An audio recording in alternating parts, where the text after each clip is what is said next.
Halo teman-teman semua, dengan saya Vias Lutfi di DevIndo.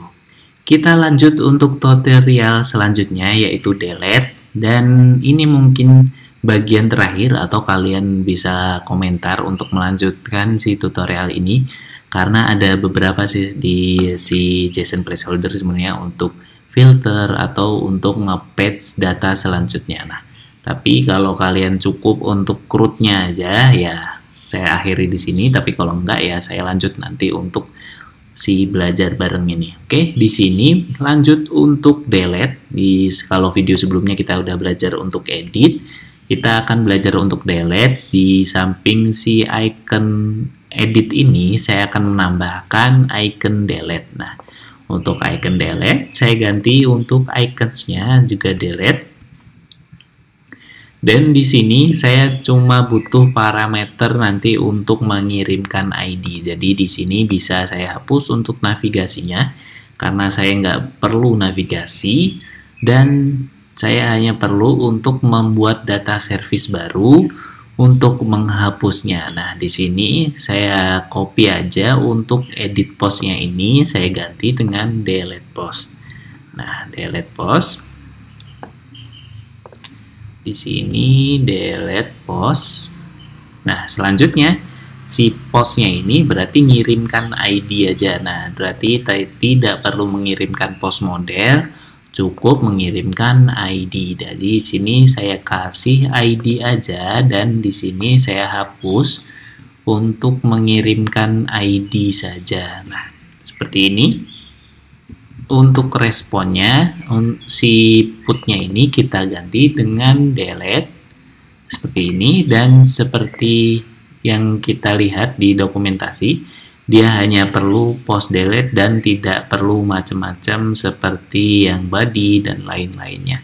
Jadi di sini tidak perlu untuk mengirimkan parameter apapun, hanya cukup HTTP si URL delete-nya ini. Nah, kita hapus untuk yang nggak perlu URL delete, dan kita bisa ngecek nanti status code-nya, respon code-nya. Kalau berhasil berarti true, kalau ini saya atur di atas 400 saja, lebih sama dengan 400, maka dia akan error. Nah, seperti ini. Cukup mudah untuk delete, berarti kita bisa save, dan kita balik ke post model. Maksudnya home layout, dan kita nggak perlu ke post provider ya untuk si delete ini, jadi kita bisa langsung redirect di home-nya. Nah, caranya gimana? Di home-nya ini kita perlu memanggil si data service-nya. Untuk memanggil data service, kita bisa melihat si contoh untuk si post provider. Nah, di sini ada contoh untuk memanggil data service.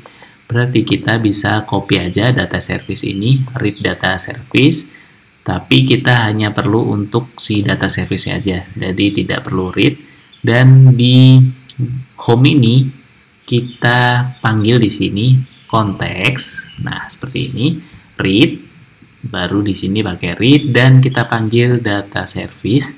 Kita import si general provider karena di data service ini saya definisikan di general provider. Nah, selanjutnya kita panggil untuk si delete post. Delete post ini, seperti saya bilang tadi, hanya butuh ID, jadi kita copy aja item.id. Nah, karena kita harus menghapusnya ini. Nah, selanjutnya kita atur nih kalau responnya. Jadi then responnya saya kasih if true, if value true sama dengan true, kita bikin pop up untuk keberhasilannya. Kalau false berarti ya gagalnya. Ini untuk pop up-nya bisa kita copy dari add post, jadi biar cepet. Ini show dialog, saya copy aja, lalu saya paste untuk yang di halaman ini. Nah, sebenarnya untuk on press ini bisa kalian rapiin lagi.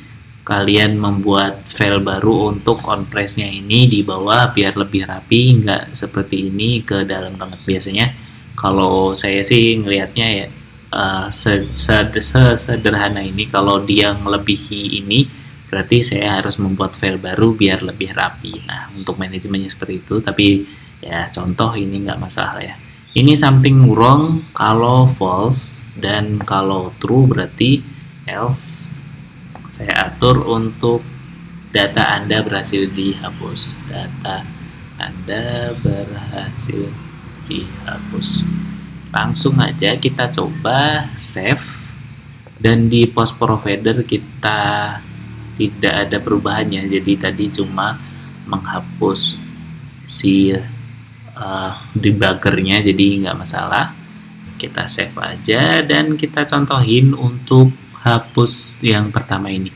Jadi sebenarnya ini nggak beneran kehapus ya, jadi karena di sini ada si title-nya fake-nya ini, jadi ketika kita hapus otomatis nanti ada respon untuk hapusnya. Tadi ada respon berhasil dihapus. Nah, ini berhasil dihapus. Oke.